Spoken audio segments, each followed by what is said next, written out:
Dernière nouvelle 24 heures. Le projet de loi Asile et Immigration divise Crédit Images, Éric FEFERBERG, AFP, Crédit Média, Marie-Bénédicte Allaire, durée, 1h36, date, 17/4/2018, publié le 17/4/2018 à 7h38. Mis à jour le 17/4/2018 à 7h58. Trop timoré pour la droite, inhumaine pour la gauche, la loi Asile et Immigration a fait l'objet de premiers tirs croisés lundi 16 avril au soir.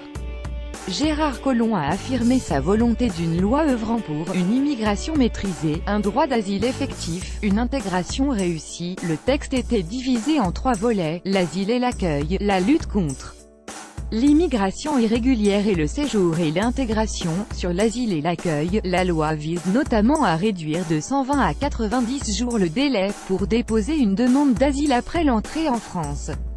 Le texte propose par ailleurs un éloignement facilité pour certaines catégories de déboutés.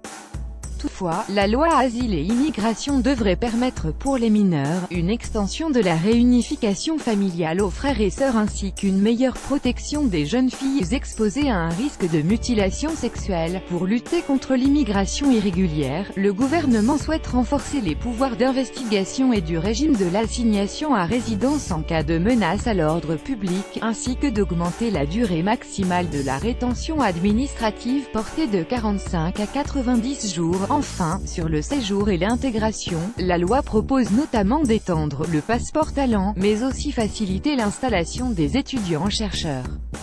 L'opposition vent debout avec 1000 amendements déposés. Le projet de loi est la cible de nombreuses critiques, même au sein de la majorité. La députée REM Martine Vonner n'a ainsi pas exclu de voter contre, estimant que le texte manquait d'humanité. On parle des étrangers.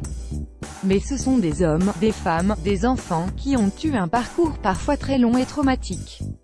Ils méritent toute notre attention, explique-t-elle sur RTL.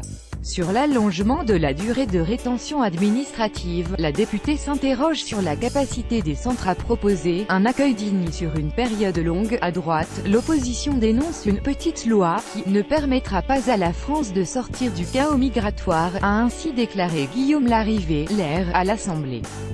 Le président des Républicains, Laurent Wauquiez, s'est par ailleurs exprimé sur l'extension du regroupement familial dans le journal du dimanche, estimant la mesure déraisonnable. De son côté, le Front National ne s'est pas contenté de s'opposer au projet de loi mais a présenté un contre-projet contenant une 50aine de propositions. La possibilité de régulariser un clandestin sera sortie de la loi. S'il peut être régularisé, il devra ressortir de France pour en faire une demande en bonne et due forme, a expliqué Madame Le Pen, en prenant par ailleurs la fin du regroupement familial, sauf cas particulier, ainsi que la fin de la binationalité, sauf exception. De l'autre côté de l'échiquier politique, la gauche dénonce une loi inhumaine et avait appelé à une convergence transpartisane. La réduction du délai pour demander une demande d'asile et du délai de recours sont particulièrement critiqués. Laurence Dumont, Nouvelle Gauche, a ainsi dénoncé une loi qui traite l'étranger en délinquant, l'enfant en adulte, le malade en imposteur et le demandeur d'asile en fraudeur. La rédaction vous recommande lire la suite.